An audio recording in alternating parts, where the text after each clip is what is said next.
Hello, everybody, and welcome to another edition of Inside Guns with your host, me, the Yankee Marshal.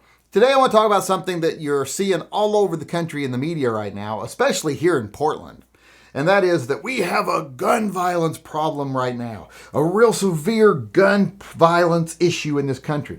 We're hearing it in Portland all the fucking time. You can't open a newspaper or turn on the news without seeing Portland's gun violence problem. Portland's gun issue. You know, everything is about the guns. Oh, guns are the problem. Because we're having spikes in violence right now. Well, anyone who has any sense about them knows it's not the guns. The guns aren't the problem, especially not here in Portland. In Portland, we don't have a gun problem. We have a scumbag problem. And that's because of local officials. Local officials have decided to, just allow this to be an Antifa safe haven. See, the rest of you and the rest of the world are lucky, and the rest of the country are lucky. There's very few Antifa.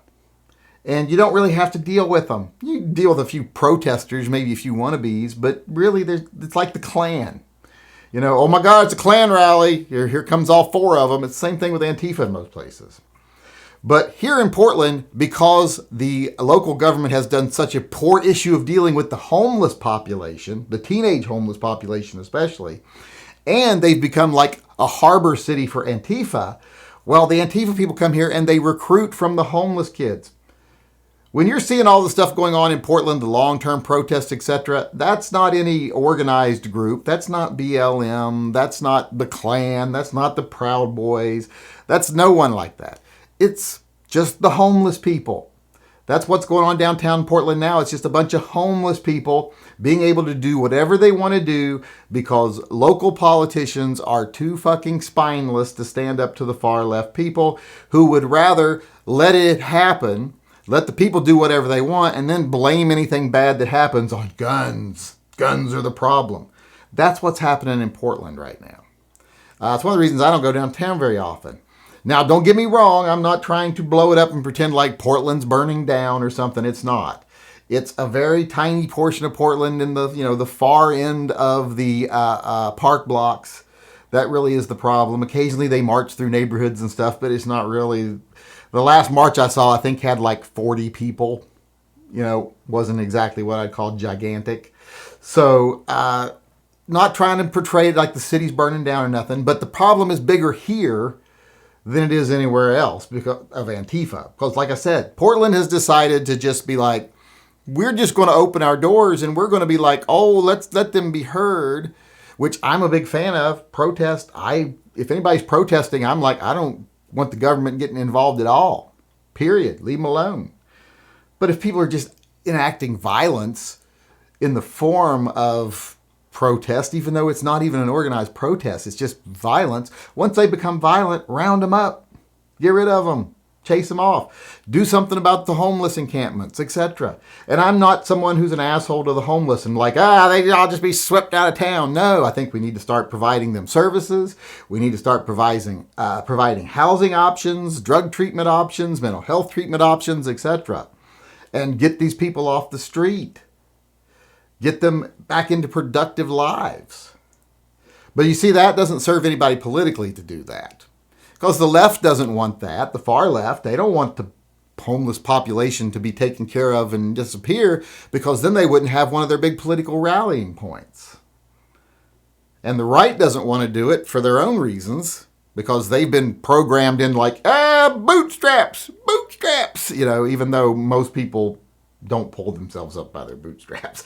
Most people, at some time in their life, has either had the good fortune of always having a family that's employed or educated, or they made good choices themselves to develop a skill or get an education, and they didn't face a lot of the real hardships some people face with no absolute safety net. Like even me, I didn't have a father growing up, but at least I did have a mother. If I got into trouble, I knew I had a home to go to. So I did have a bit of a safety net, even though we had no money or nothing. Some people have nothing, and they end up on the streets. Some people do fine a lot of their lives, and then they start to suffer from a health issue that makes it to where they can't work, or a mental health issue where they can't function properly. So they end up on the streets. And we have to do something about these issues. But until then, we need to quit blaming it on guns. It's like when they say, we have a gun problem in Detroit. No, you have a gang problem in Detroit. Same thing in California when they say, we have a gun issue in Central South LA, blah, blah, blah. No, you have a gang issue. Deal with the gangs. When you use guns as a scapegoat, that gives you a reason to not deal with the real problem. Just like here in Oregon, in Portland, across the river here, where they're not dealing with the real problem, the homeless people and Antifa, they're blaming it on the guns, the gun violence. And like I said, I'm not pretending the city's burning down, but all it takes is one Antifa person to kill one bus driver, and that's a tragedy. One Antifa person to kill one innocent mother, that's a tragedy. Doesn't mean the city's on fire, but that's still a tragedy for somebody. And it doesn't need to be that way. I'm a firm believer of holding law enforcement culpable for the things they do. I don't like them getting away with murder, but I also like them doing their jobs. If they want to say they're important to us, how about do your jobs? Your job isn't to go around executing people. It's to try to protect the peace. So how about do your jobs? And more so, the city officials who tell the police what to do your jobs. Stop playing politics with people's lives so that you can demonize guns because you want to pass anti-gun laws. Deal with the people and their problems. Do what you were elected to do. In Portland, they're not doing that at all. Just like in other cities, they're not dealing with their gang problems. They're not dealing with anything. Once again, we get back to when we allow people to scapegoat guns as the problem, well, then no one bothers to try to come up with solutions to the real problems. And that just irritates the daylights out of me. Because like I said, we don't have a gun violence problem in Portland. We have a scumbag problem. We have a political scumbag problem. We have mayors that play politics with people's lives. We have city councils that play politics. We have elected officials that are catering to far left interests who, believe me, don't want the homeless population solved. They make a ton of money off fundraising and stuff for that. And they get people elected on that. So they don't want it to go away either. So we're allowing people to play politics and demonize guns instead of dealing with real issues. And it needs to stop. We need to stop when someone says there's a gun issue in this town or a gun violence issue here. No, we have to start saying, no, there isn't. The gun's not the issue. Your issue in your city is that you have a large gang population. The issue in this city is that they're allowing Antifa to run amok. So they don't have gun problems, they have Antifa problems, they have scumbag problems, they have gang member problems, they have mental health issue problems, they have homeless problems. It's not gun problems. It's not gun violence. We might have violence issues, but the violence is because of the homelessness, the scumbags, the gang members, etc. So stop scapegoating guns. Stop letting people scapegoat guns. It's time we turn the tide on them and make them go on the defensive of why are you saying it's a gun problem instead of dealing with real issues. Because I'm sick and tired of hearing, like I said, about gun problems in this country when really we have problems with Antifa, gangs, and most importantly, politicians who care more about money and power than they do people.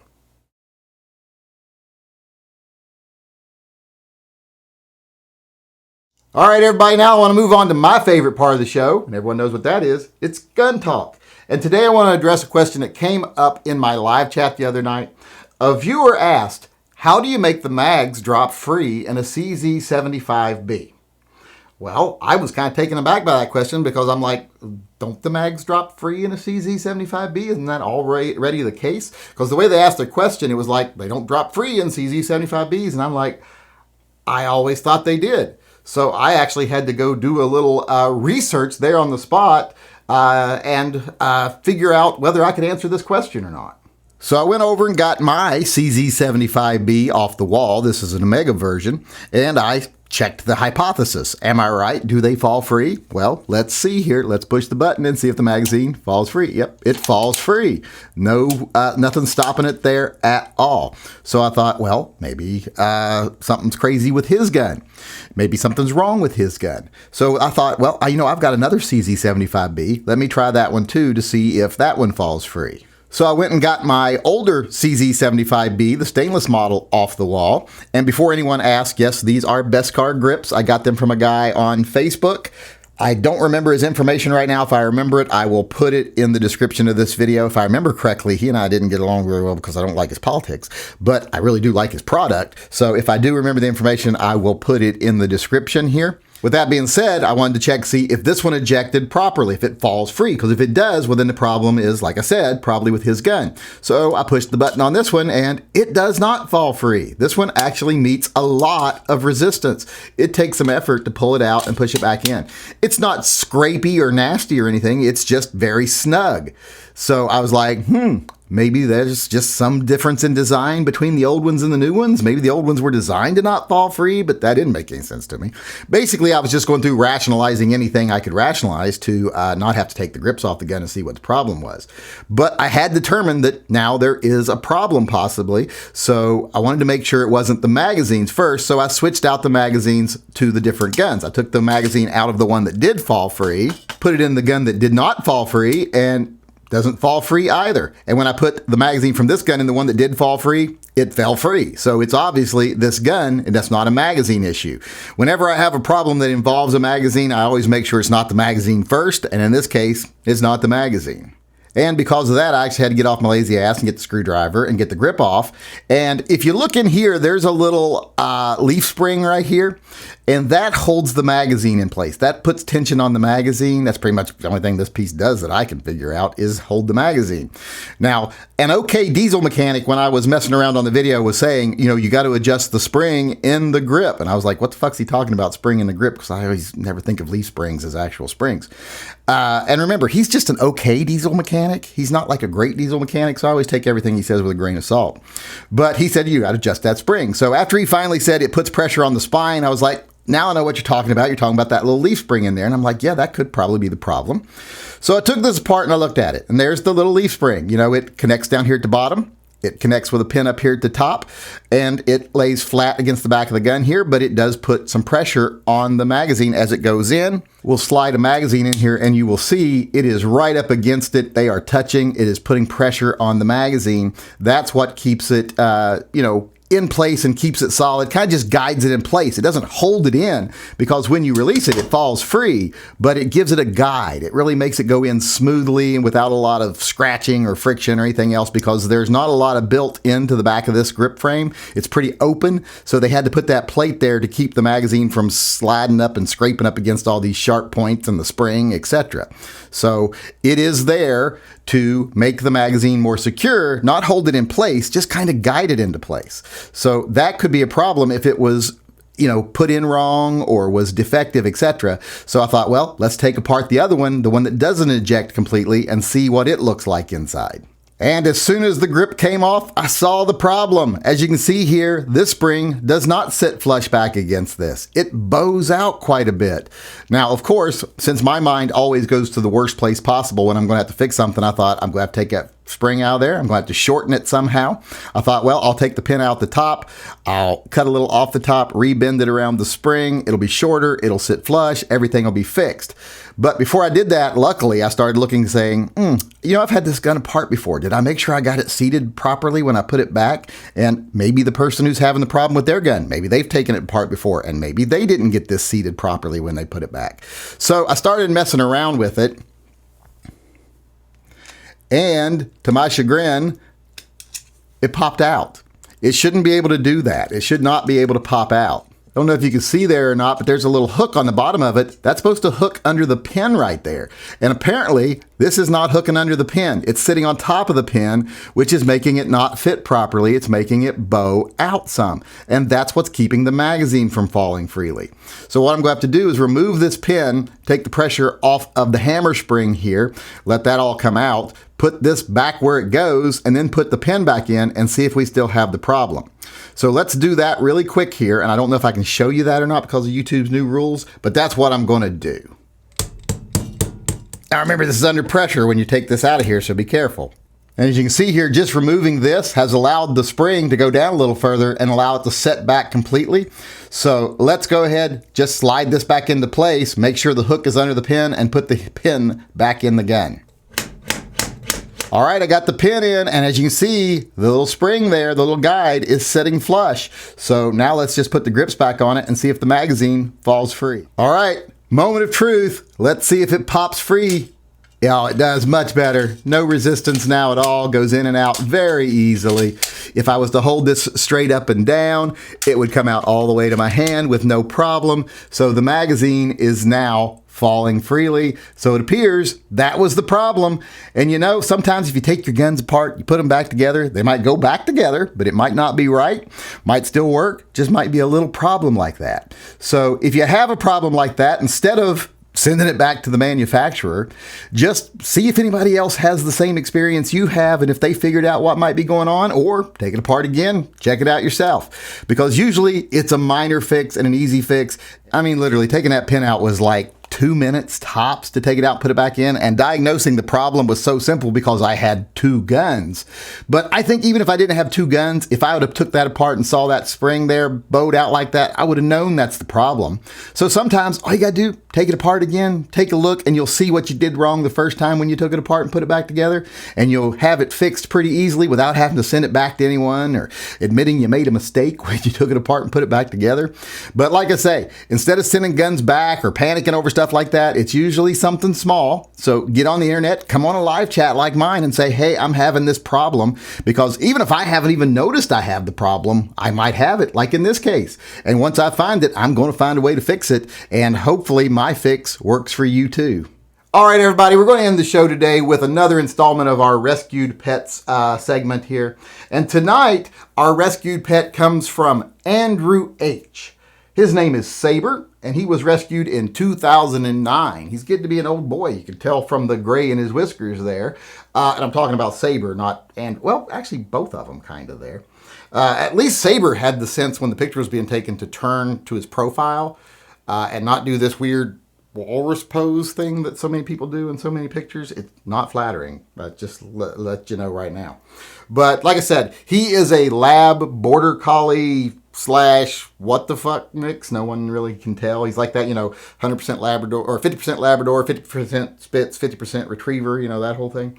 So beautiful dog. And Andrew says Saber actually saved his life. So kudos there. Dogs are wonderful therapy animals and just can really make a difference in people's lives. And shelter pets are the best dogs for that, because you're saving each other. So I wanted to show our rescuer of the day, Andrew H., and our rescuee, Saber. Congratulate Andrew on being a good guy and rescuing him a pet, and congratulate Saber on finding his forever home where he will know love until his last days. All right, everybody, that's our show for today. I hope you enjoyed it. I hope you come back again tomorrow. Until then, I want to sign off as usual by saying, as far as the state of the world today is concerned, it is what it is. But in the future, what it will be if we continue to ignore the fearmongers and the profiteers, the people that want to manipulate us and maintain this unrealistic market for profit, if we ignore those people and do what's right, fight smart, fight hard, what things will be in the future for those of us that love freedom is better.